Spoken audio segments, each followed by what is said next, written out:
Okay, Mark, in this final part, we started off with your quote from 1996. Yeah. You're going to be in a padded cell with your toast being put through the door if you carried on professional punting. Under the door. So here we are in a very, very nice house just outside of Bristol. And I haven't seen a padded cell anywhere. Right. So how have you kept sane doing this?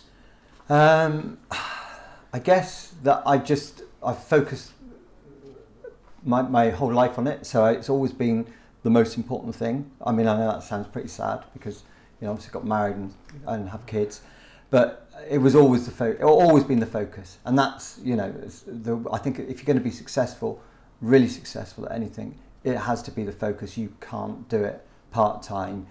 So I've made sacrifices in other parts of my life, but by keeping ahead, then I didn't have to have the mental stress of having dreadful times and trying to balance personal life against professional life. I think my family knew that my professional life was really important to me, and they would obviously have the benefits of me being successful with my professional life.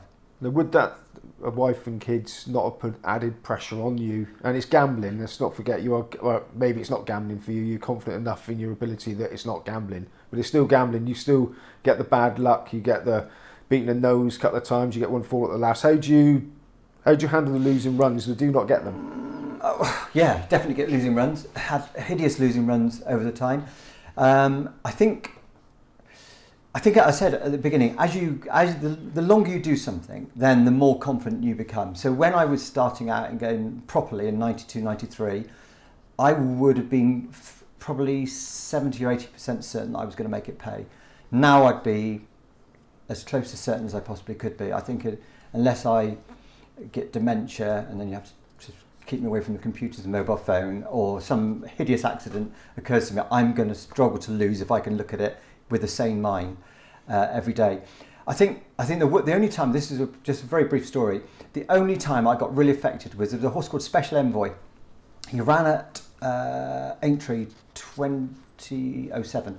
He was running the handicap hurdle. I think it was the last day of the Thursday, and he had put up a magnificent performance 2 or 3 weeks earlier at Newbury and had won, like a novice hurdle that people had totally underestimated the value of that form. I think I backed him, I know I backed him to win 5 figures. I gave as a confident bet to my clients as I had on a horse at that price.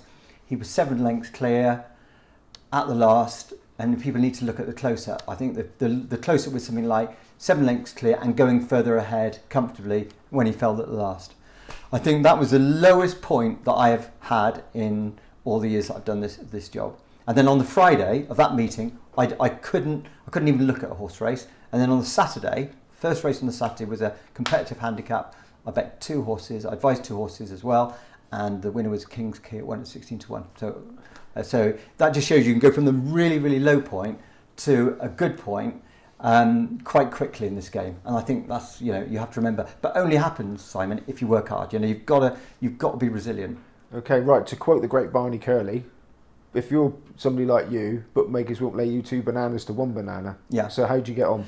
Well, so that's, it all changed in the beginning of 2001, when there was betting tax. You could ring up Stan James on a Wednesday afternoon and have 500 each way on a 6-1 shot and a 9-run handicap hurdle, 9-run and novice hurdle at Market Rasen with an odds-on shot. You could comfortably do that. It then got progressively worse and progressively worse. So betting took a sort of, my focus was primarily my clients. Betting took a slight step back up until about 2008. At 2008, I decided I'm not going to take any more clients for differing reasons. So that's time I just started looking at from a betting so the betting was the foremost thing in my mind. I employed a guy, ultra clever guy. He sat in an office. His attention to detail was fantastic. As many friends, family, people I met, I asked them to open bank accounts. I put money in their bank accounts. I got them to open up accounts with a list of bookmakers that I'd give them, and then I'd give all the information to him. And then I would text him through, and he probably had 14 Collars accounts, 14 Victor Chardler accounts, all sorts. So we did that from probably 2008 to 2014, quite successfully. He then went off and got himself a really good job. And then for the last, for the last 4 years, my turnover is probably in horse racing has dropped by 75%.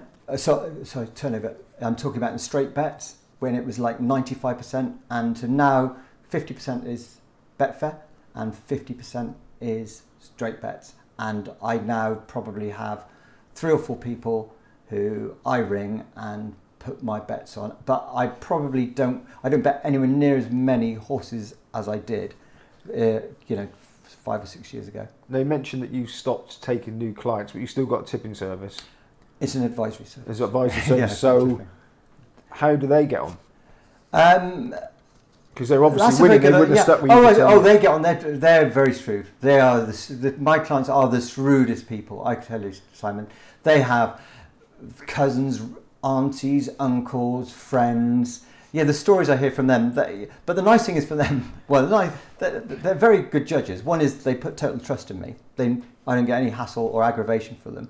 But their one objective is to get on, and so they get on. They don't have to think about trying to find the bets. They have trust in me that the bets I give them will make them a profit. So some of them bet them in betting shops. Some of them would have loads of accounts that always have their sort of different accounts. I won't mention some firms, but some of them open accounts with like Bet365, bet £2 on the top scorer, on a Saturday afternoon for the first 3 or 4 months, and then start betting in smaller sizes.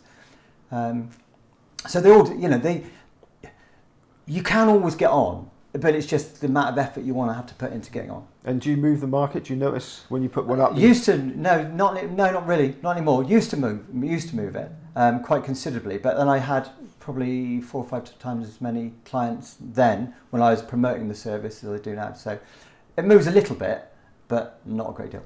So have you ever come precariously close to the edge that it's all gone? You've gone so badly that it's nearly gone tits up. I've never come close. I don't think financially I've never come close. Mentally, yeah, I think you often sort of, in the early days, because it is up and down, and you don't know what's going to happen. So again, I think if you can push yourself through and show resilience through the tougher times, then you come out a better time ahead. And then when you go through another tough time, well, you recognise that you've been through this before, and you come back. You'll come out of it the other side. And I tell you, Alan Potts, one of the best things he ever told me when he was going through a bad run, what he did was he would look back at all his successful results. And I think what people tend to do is they tend to look at what's ever happening today and then stretch it out into the future. So whether they're winning, and they stretch out, I'm never going to lose, or whether they're losing and they stretch out, I'm never going to win. And neither is true. I always sort of said to my clients in the past that when I'm winning, I'm not twice as good. I'm not half as good as you think I am, and when I'm losing, I'm not as bad as you think I am. So it's things that tend to average themselves out over a period of time, I think. Okay, now just changing the subject slightly, I'm very pleased to hear that you've been watching a few of these interviews. Now, you want to take issue with something one of our previous interviewees said. Taking issue is probably a stronger term than I would give it.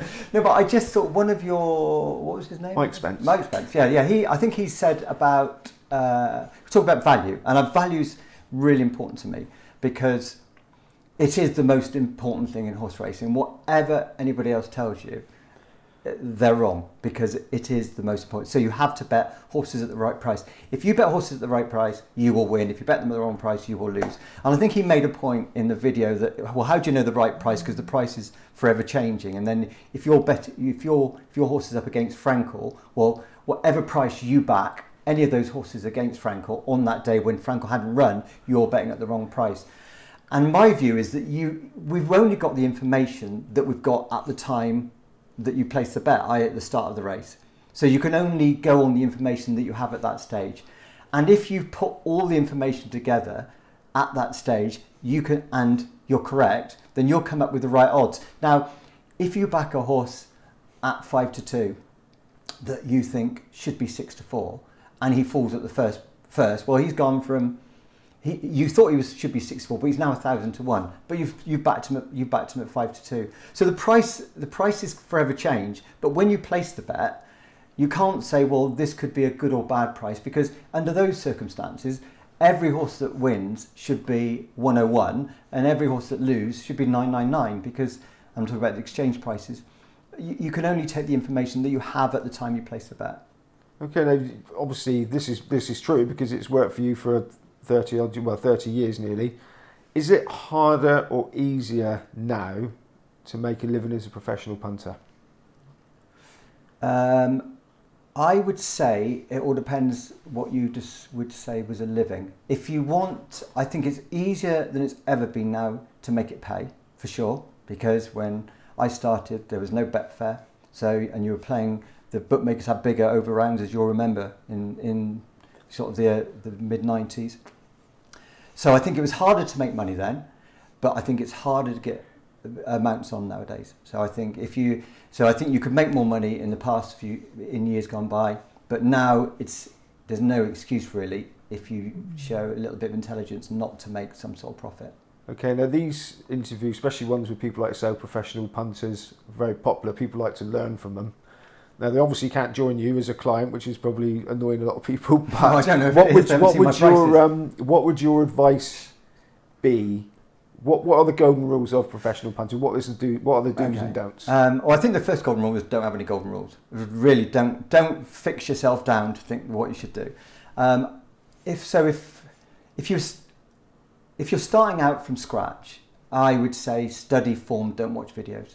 And people will be up in arms about don't watch videos. Okay, if you think about it, if you watch football, right? So they're clever, aren't they? They're clever syndicates who make lots and lots of money out of watching football and betting on football. If you sat me down and asked me to watch a game of football, I wouldn't have a clue what I was looking for, which were the relevant points that were going to make me money. So I'd say study form. Like if I study stats on soccer, then I might have more of an edge. It might make me understand it a bit more. So I'd say study form, look at form, and then perhaps look at, spend 5% of your time or 10% of your time studying videos, but 90% should be looking at form. I'd say expect to lose initially. You are going to lose, and have resilience and keep coming back, because the difference between, not just in this business, but in every business, is the people who get the setbacks and just keep coming back, try again.